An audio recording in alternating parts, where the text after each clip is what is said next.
Welcome to the Forecast by Bamboozer, your guide to the future of retail, tech, and innovation. We bring you insights from the world's frontrunners so you can stay ahead of the curve and win big. Let's go. L'Oreal is the world's leading cosmetic conglomerate with more than 36 brands in their portfolio. Not only are they an innovator in cosmetics, they're also on the forefront of tech. Today, we have an exclusive interview highlighting just how L'Oreal works in the intersection of beauty and tech to strengthen their business and meet the demands of the consumers of the future. This is a good one. Enjoy. Hello, everyone, and welcome to the Bamboozer Forecast. I am super excited to host today's session with our partner, Cedric Tabapsi from the L'Oreal Group. And for those of you who don't know me, my name is Louise, and I work as President of Global Enterprise here at Bamboozer and overseeing all of our enterprise partners globally. Cedric, I'm so excited to have this conversation with you today. Thank you for having me. Would love an intro from your side. Of course. A very quick one. My name is Cedric Tabapsi, and I'm leading the video commerce products globally within the L'Oreal CDMO corporate team. So overseeing all the digital services and focusing on video commerce, but also overseeing the fragrance category within the group. So cool. So jumping right in, you are the world's leading beauty conglomerate with a wide portfolio of beloved brands spanning from multiple price ranges, categories, and markets. As such a powerhouse, what potential do you see in video commerce? So indeed, L'Oreal is the leading beauty group in the world with more than 35 brands in 4 divisions, covering all categories, whether it's skincare, hair care, hair color, makeup, or fragrance. Our mission is to make sure customers can access expert advice from anywhere, anytime, removing any geographical barrier and also time constraints. And this is where video commerce steps in because back in 2020 and the challenging pandemic period kind of forced all brands to readjust their business models and operating models, and there has been a huge shift to focus on digital and e-commerce versus the retail. And in this context, video content was the best way to remain engaging and relevant. So we saw more and more live streaming, a little bit like in Tmall in China, and also one-to-one private consultations, more as a concierge type of experience. Yeah. Brilliant. And at L'Oreal, you have used video commerce in a variety of different ways already. But one of the most successful and perhaps most well-known cases is SkinCeuticals' Skin Concierge, which launched in the US. What was the strategic decision for launching SkinCeuticals as the pioneering brand? SkinCeuticals is one of the first, actually, one of the first brands of our group that started this initiative during the COVID times. It's a brand that has a clear mission, which is to improve skin health by providing advanced skincare backed by science. They built a complete suite of online services for consumers to connect with medical aesthetic skincare professionals for personalized advice and recommendations. So video commerce is more than relevant for them as a strong expert skincare brand. And today they are proposing one-on-one consultations, one-to-many live streaming, live chat as well, routine product finders, and many other in-store services. As I said, they are more than relevant, and this was for us also the best choice to start the Bamboozer journey with. Yeah. Very cool. Could you share some of the results that you are most proud of? What impact have you seen digital clienteling and video commerce have across SkinCeuticals' digital business? Yes, so I can give you a little preview of some results I'm really excited about. Um, Honestly, the impact on the one-on-one consultations for their e-commerce growth has been fantastic. We figured out that giving people personalized expert advice for 20 minutes will really boost sales and average all the value. I mean, if someone spends that long discussing about their skin, getting a custom routine from an expert, they will probably not going to buy just one thing, right? So it has been proven with the numbers because SkinCeuticals has actually doubled their average order value thanks to the service, and that's huge. But it's not just about the money. We also want to make sure people are having a great time, a great experience. We track the net promoter score for all our services within the portfolio, and specifically for the one-on-one, it's averaging like an incredible like 94 over 100, which is the best across all our services worldwide. And that actually translates the power of the mix between the human and the tech versus other self-served services that we are offering at L'Oréal. So right now, this service is a great way to get new customers, but we are aiming at making it even better at keeping those people and making sure that they can come back for more. So we want this to be a real loyalty builder as well. Yeah. Fantastic. Congratulations on that Thank you score. so much. So, Cedric, have you learned anything surprising from launching Skin Concierge? Yeah, we definitely learned few surprising things with SkinCeuticals.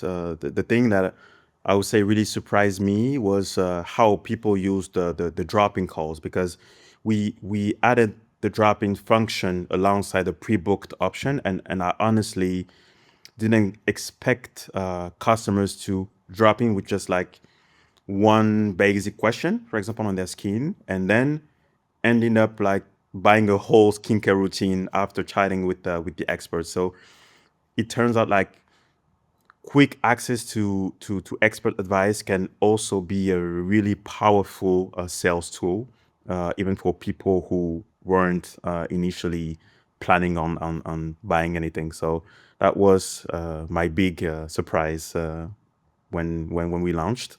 And yeah, we wouldn't have expected conversion from them. Only maybe for people who booked some time ahead, knowing already what they needed and what they wanted, but not someone like browsing the website and having like a quick access to someone to talk to. Yeah, that would be my best surprise. Yeah. Big compliments to the team on that as well, because obviously talent plays a great part. But I think that you're touching on something that's super interesting of, the concept of window shopping. We don't really know what we're looking for until we see it in store or digital store as well, stumbling upon a great conversation with the Skin Concierge can really then open up for that dialogue and initial or additional understanding of the digital landscape and client. And that's great to actually being able to do it at home without like Right. going anywhere, like in Yeah. your bed, in your Yeah. in your couch, right? So yeah, That's where great purchases happens from bed. definitely. What are some of the unique challenges the beauty industry faces in the current business climate that you think technology will play a crucial role in solving? Um, One of the biggest challenges facing the beauty industry today is, I would say, meeting the diverse needs of individuals in an increasingly saturated beauty market. It has become difficult for consumers to navigate the vast options of products and find the perfect shade, find the perfect formula, find the perfect product tailored to their unique needs and concerns. And this is a challenge we call beauty for each at L'Oréal, and that we are focusing on addressing. And that's a key area where technology can play a crucial role. So our investment in beauty tech is driven by the need to solve this personalization challenge and provide consumers with highly individualized product recommendations and experiences. Amazing. How do you predict the e-commerce landscape for beauty will evolve in the near future? Any technologies on the horizon that you think will become prevalent, or what consumer trends do you predict we will see in beauty retail in 2025 and beyond? I would say agentic AI is the new big bet. It will certainly enter the beauty space in the near future. I know I'm not taking any risk on this one as it has already popped up some time ago, but I'm really looking forward to see how this will grow more in the future, and especially in a beauty market. Yeah. And at L'Oreal, you have a long-standing tradition of experimenting and adopting new technology, from formulating or formulations to packaging, sustainability, and even software development. How do you cultivate a mindset of curiosity and constant innovation, both within your personal career and also within your team? Um, I would say that I've always been curious and willing to always understand what is trending and why when it comes to innovation and technology, because it's actually part of our culture. Um, what Apple is launching, what Elon Musk is doing, whether we like him or not, when OpenAI entered the game, when Google is catching up and they recently released very strong updates. Technology is evolving so fast. We constantly need to stay connected and try as much as possible to seize what starts. And that's actually the L'Oreal mindset, and more specifically when it comes to beauty tech. We have a strong team of product managers, product owners, scaling success managers, tech leads, developers, UX designer, QA testers. All of us like super anchored into a real product mindset, and we the product people and myself and my colleagues are also developing this general manager, this GM business mindset as well. So we have very diverse professional and personal backgrounds. We get inspiration from everyone, and we share a lot together. And this is also what makes L'Oréal a great place to work. Yeah. That's amazing. I just want to mirror that for you guys. Work is such a collaborative effort amongst many, whoever you touch in the organization. So Yeah. big compliments to you and your team. Thank you. Appreciate it. What would be your best advice for any large organization looking to adopt this sort of mindset? And maybe most interesting, what should they not do? So the first advice would be always listen to your customers. Never do tech for tech, but use technology to answer a real consumer tension. So once you're done with your exploration phase, knowing what is the need and how to address it, try not to focus first on the limitations, on the structural barriers and other internal dependencies you would expect to face in your process because you're a large company. Think big already with no limit, and this will help you actually break those barriers and improve your process and conduct the necessary change internally. So it took some time for us as a company. We, of course, have constantly room for improvement, but we all know that hard work pays off, and I think really anyone can make it. So this will be my take and my main advice for all the larger companies. Yeah. Fantastic. How do you work to scale the service then? So easy scaling for our brands is the most important thing to secure adoption internally and success. We previously had issues with the teleconsultation technology we built internally in the past, and which wasn't scalable because video commerce is not a core expertise at L'Oréal. So integrating Bambuser was an important development mission because we built the service as a core model that was integrated within a mini program that was managed internally. And this required one single effort once and for all.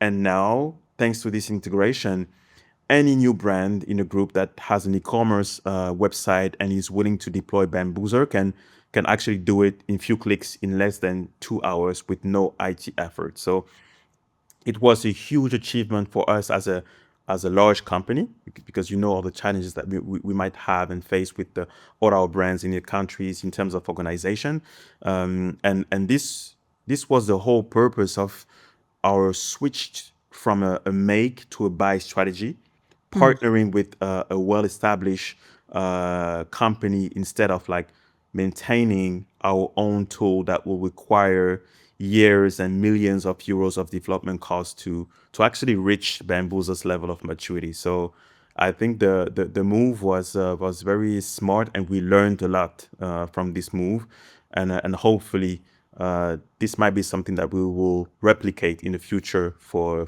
other projects. That's very impressive. And I think that you mentioned something that's so interesting as well. You know, a large organization having the power and the opportunity to move quickly, but ensuring that everybody is aligned with the objective and also moving quick and seamlessly. So from there, how do brands then select and train the talent to carry out the consultation?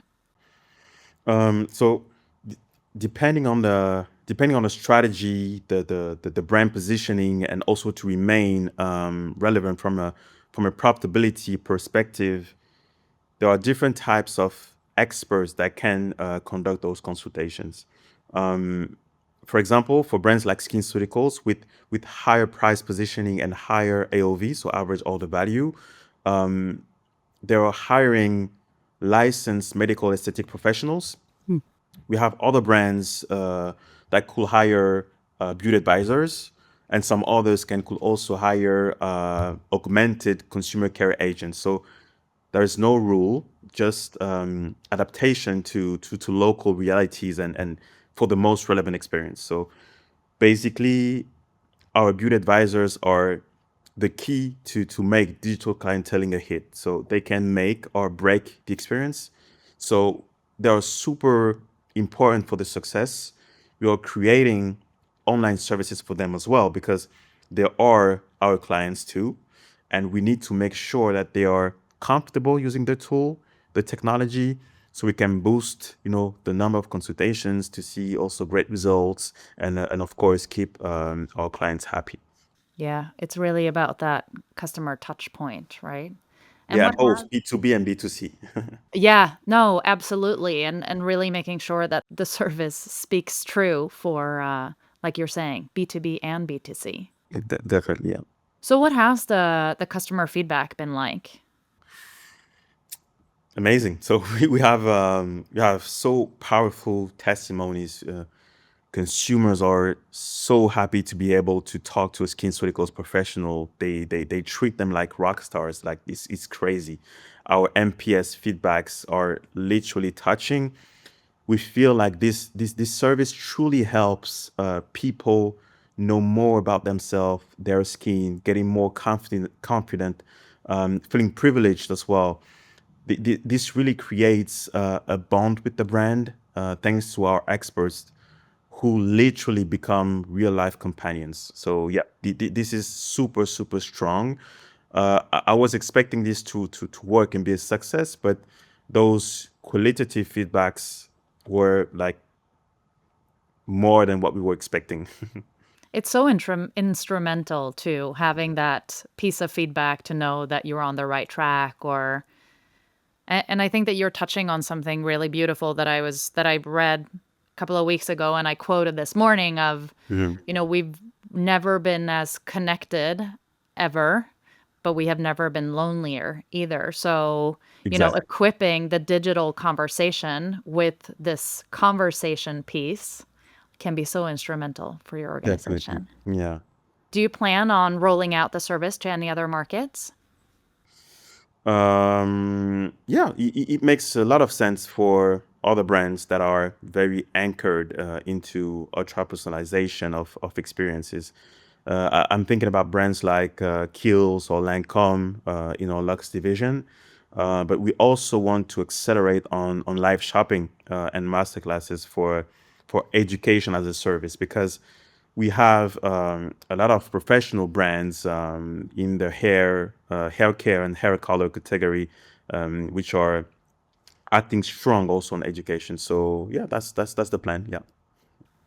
What vision do you have for digital clienteling? How do you plan on becoming even more successful? Um, so I would say digital clienteling offers a dual advantage. It's for sure effective for attracting new customers, but I believe its true power lies in cultivating long-term relationships and boosting customer lifetime value. We we can achieve that by integrating, for example, digital clienteling within brand loyalty programs, encouraging customers to schedule regular appointments with their favorite beauty advisors, fostering a personalized, ongoing connection. So, this is where I see the success quite long term. So, not focusing only on recruiting, but making sure that we can retain them because this is where most of the value is for the brand, I think. Yeah. Yeah, it's that sense of community too that you're a part of something evolving. Yeah. What is your best advice for anyone starting with digital clienteling to fast track and define their vision of success? Is it prioritizing what we're talking about, like customer satisfaction or driving sales growth? Yeah. So you're totally right. So before diving into digital clienteling, define first your vision of success. So as you mentioned, is it focusing on customer satisfaction or is it driving sales growth? Then once you're clear on that, ensure your business model is suited for digital clienteling, as profitability might not be easy to reach for everyone. So secure also the right level of visibility of the service to attract booking and drop-ins and consistently monitor customer feedback to refine your approach because of course growing the business is important, but for such a service I would say that sales techniques, for example, should be well balanced and not be felt like aggressive, as this would have a very bad impact in on the brand equity. So, the training also of the expert is also a key factor of potential success for the overall project. It's so profound. I think these relationships that we are cultivating online, they Mhm. really, it is about community and having that conversation that essentially Mhm. comes off as guidance and advice and what is in the best interest of me as the end consumer that cultivates to revenue as well, just mirroring what you Exactly. said. Yeah. What ambition do you have for video commerce at L'Oreal in the future? So we have ambitious plans to expand video commerce across our relevant brands and business models. We aim to leverage this technology to enhance the brand equity, to create more elevated consumer experiences and more effective consumer journeys. Having already proven the positive impact of video commerce on our bottom line, we are now focused on scaling its implementation while ensuring seamless integration and minimal effort for our brand teams. So hopefully you will see, and the people who will see this interview, you might find digital clienteling services offered in many of our brands' websites in the near future. So yeah. Beautiful. But I guess as a final question on my end, since we're talking about like the multi-brands and how do you go about launching initiatives like video commerce and digital clienteling in new markets? Like what do you take into consideration when it comes to different cultures, ways of shopping in these different markets for the different brands? So when introducing initiatives like video commerce and digital clienteling to new markets, we prioritize understanding the nuances of each market. So we analyze key touch points, taking into account that customer journeys can be very different from a country to another, of course. For example, some markets rely heavily on WhatsApp for communication, while others mainly use customer care agents instead of dedicated beauty advisors. So this requires close collaboration with local teams to tailor the consumer experience effectively, considering cultural preferences, shopping habits, and existing communication channels. It's so interesting, right? How an idea of something that you've implemented can take on different nuances across the world. Cedric, thank you so much for sharing your insights and vision and thoughts with us today. So happy to be able to tap into the wonderful services and really the thought and mission behind extending these services digitally to your end consumers and to your brands. Sure. Thank you so Thank you much. so much again also for the great collaborations we have together, for being so adaptive to, our challenges, because we do have challenges internally. And yeah, very happy because we managed to switch also the vision internally, and making sure that we can always try to be more agile, in our initiatives when it comes to tech and digital. And you were like a great actor for this, so we truly appreciate. And yeah, thank you again for everything. Thank you so much. Appreciate you. Have a great one. Thank you. Thank you, everyone, for tuning in. Bye. Thank Bye. you.